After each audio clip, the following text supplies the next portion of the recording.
Assalamualaikum warahmatullahi wabarakatuh. Seperti yang sudah ada pada judul, di video kali ini kita akan bahas lengkap apa saja kelebihan serta kekurangan yang dimiliki Tecno Pova Neo 3. Jadi buat kamu yang belum tahu, pastikan tonton videonya sampai akhir supaya tidak salah pilih. Dan untuk kelebihan yang pertama adalah spesifikasi yang ditawarkan sangat menggiurkan. Tecno Pova Neo 3 dibekali dengan kapasitas memori yang besar 8/128 GB yang masih bisa ditambah dengan micro SD. Jadi sangat lumayan untuk kelas harga di bawah 2 juta. Lalu untuk dapur pacunya, HP ini ditenagai dengan chipset MediaTek Helio G85 octa-core 2,2 GHz pabrikasi 12 nanometer yang mampu menghasilkan skor Antutu di angka 250 ribuan, cukup tinggi untuk harga 1 jutaan. Jadi walaupun kelas entry level, tapi untuk urusan dapur pacunya di sini tidak terlalu kentang. Lalu untuk kelebihan yang kedua yaitu memiliki tampilan yang mewah. Seperti yang kamu lihat, untuk urusan desain, HP ini memiliki tampilan yang mewah, terutama di bagian finishing warnanya yang unik, beda dari yang lain. Selain itu, untuk bodinya juga terasa solid dan kokoh saat digenggam. Dan tidak cukup sampai di situ, untuk konsep layar yang digunakan di sini sudah punch-hole display. Jadi tidak hanya mewah dari belakang, tapi juga cakep dari depan. Pokoknya sangat menarik. Sedangkan untuk kelebihan yang ketiga adalah kapasitas baterainya jumbo. Tecno Pova Neo 3 memiliki baterai yang super jumbo, yaitu sebesar 7000 mAh. Otomatis untuk daya tahan baterainya di sini tergolong awet berkat kapasitasnya yang besar.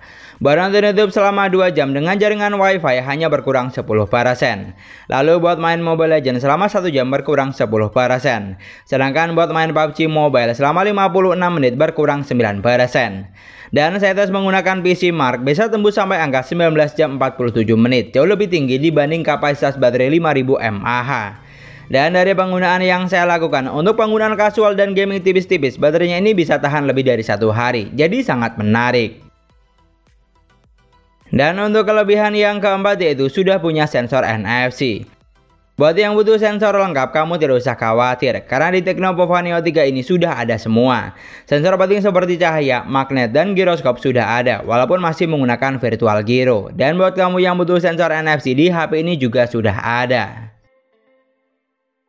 Lanjut untuk kelebihan yang kelima adalah fiturnya lengkap. Untuk operating sistemnya, HP ini berjalan di Android 13, basis iOS 13. Di sini kalau dari tampilan UI memang bukan tipikal yang simple.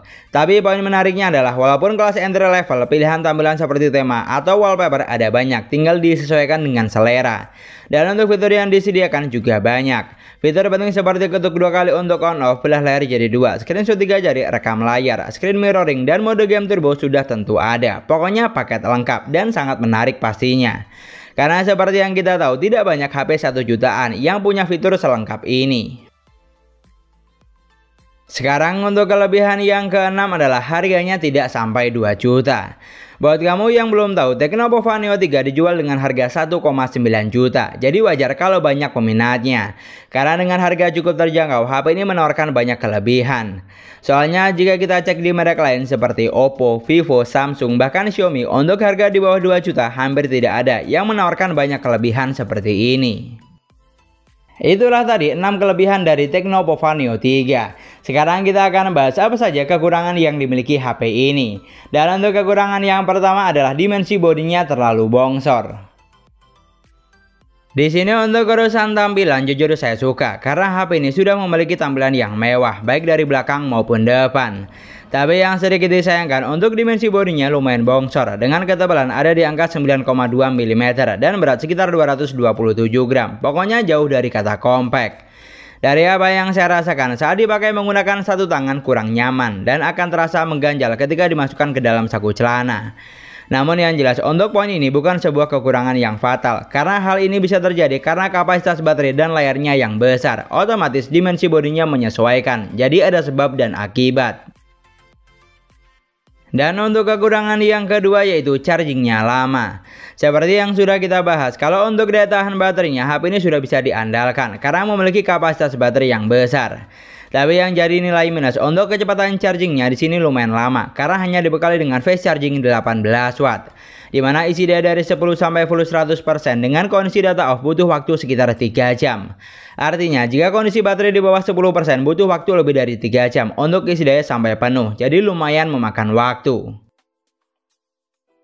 Dan itulah tadi 8 poin kelebihan serta kekurangan yang dimiliki Tecno Pova Neo 3. Di sini kalau kamu punya pendapat atau poin tambahan yang lain, kamu juga bisa banget tulis di kolom komentar. Dan supaya tidak salah paham, kamu juga wajib tonton video review lengkapnya. Karena di video kali ini kita hanya bahas kelebihan serta kekurangannya saja. Jadi kalau ada poin yang tidak saya sebutkan seperti dari segi layar, performa gaming, dan kameranya, berarti itu hal yang wajar atau standar, tidak masuk dalam kelebihan maupun kekurangan. Di sini yang jelas, kalau kamu tidak masalah dengan bodi bongsor dan berat, HP ini sudah sangat menarik untuk dilirik. Karena dengan harga di bawah 2 juta menawarkan banyak kelebihan yang susah kita temui di merek lain. Namun yang paling penting, sebelum beli pastikan sudah disesuaikan terlebih dahulu dengan kebutuhan kamu buat apa. Karena semua produk pasti punya kelebihan dan kekurangan. Dan sekian dulu pembahasan kita kali ini. Semoga videonya bermanfaat, gampang untuk dipahami. Jangan lupa like dan komen. Kita ketemu lagi di video selanjutnya. Wassalamualaikum warahmatullahi wabarakatuh.